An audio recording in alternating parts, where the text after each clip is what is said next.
Okay? Okay, Marcia, wait.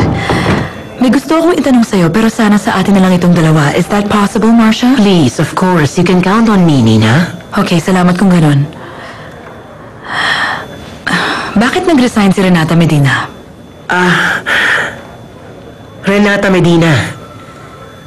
Isa siyang typical na social climber na pumupuntirya sa mga tulad ni Sir Lorenzo. Totoo yan? Magugulat ka sa kanya, palagi mo siya makikita sa office ng presidente. At si Lorenzo? Kilala mo siya, he's a real gentleman. Hindi siya makikipaglaro sa tulad ni Renata. But she insisted every time she can. Tatawag siya ng madalas sa cellphone ni Sir. Typical na social climber. Totoo yan. Wait, sagutin ko lang to, ha? Okay.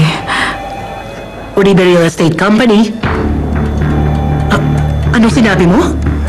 Okay lang ba si Sir Lorenzo? Oo, sige. Ipapaalam ko agad. What happened? May barilan daw sa conference. And how is Lorenzo now? Fortunately, wala namang nangyari sa kanya. Pero sinabi ni Linong, si Renata ang may tama. Renata? Anong kinalaman niya doon? Hindi ko alam kung bakit nandun siya. I can't understand. Sabi ni Lino, papunta na sila ng ospital para magpagamot. Okay.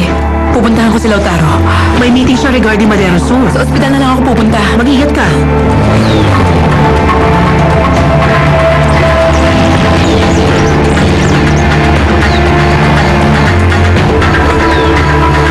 Sinadya niya yun! Walang yasa! Abang pabaril? Gagawin niya yun? Oo naman! Akala mo aksidente yun?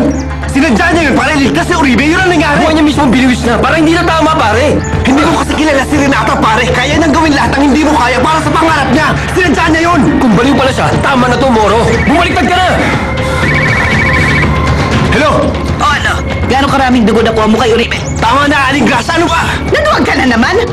Napatay mo ba siya o hindi? Sabihin mo! Paano ko siyang tutuluyan, Aling Grasa? Kung may biglang humarang. Hindi ko alam kung nagpuruhan ko si Renata.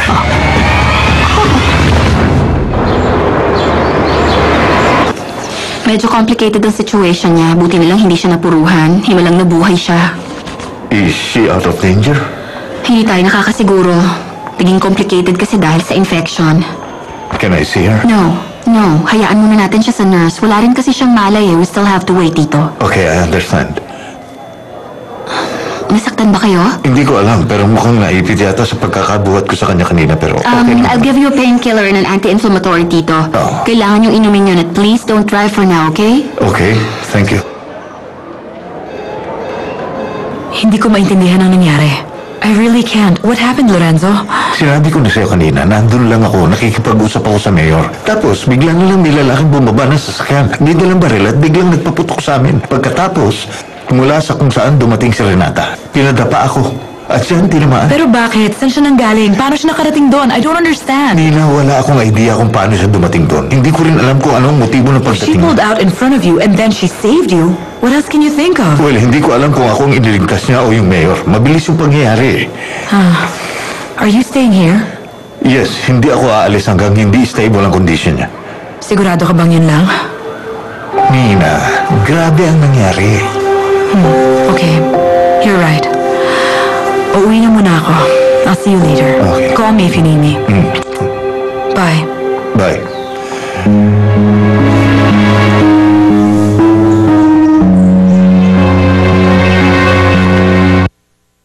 Dito sa Sinotab, expert kami sa noses.